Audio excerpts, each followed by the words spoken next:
I love you. এই খাবার বানিয়েছিস? তুমি আজকে আবার মদ খেয়ে এসছো?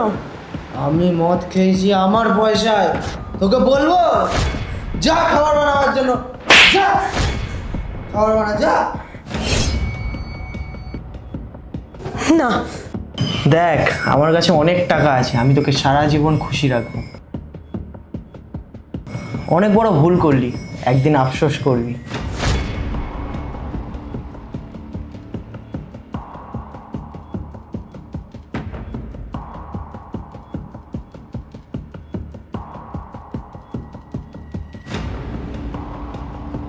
হ্যাঁ হ্যাঁ অবশ্যই দেখা করবো। হ্যাঁ, আর খুব তাড়াতাড়ি চলে আসবি। অনেক, তুমি কার সাথে কথা বলছো? আর এইগুলো কার জামা? এগুলো আমার গার্লফ্রেন্ডের জামা। আর তুই যখন সব দেখেই নিয়েছিস, তোরা এই বাড়িতে থাকতে হবে না, তুই বেরিয়ে যা। এসব তুমি কি বলছো? বললাম না তোকে বেরিয়ে যেতে, চল যা।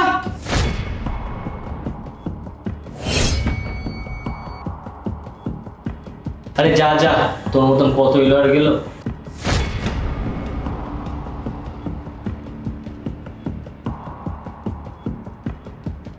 তোমাকে দেওয়ার মতো আমার কিছুই নেই, আর আমি বাকিদের মতো অতটা বড় লোকও নেই, কিন্তু এইটুকুনি কথা দিতে পারি, তুমি আমাকে বিয়ে করলে আমি সারা জীবন তোমাকে সুখে রাখার চেষ্টা করবো।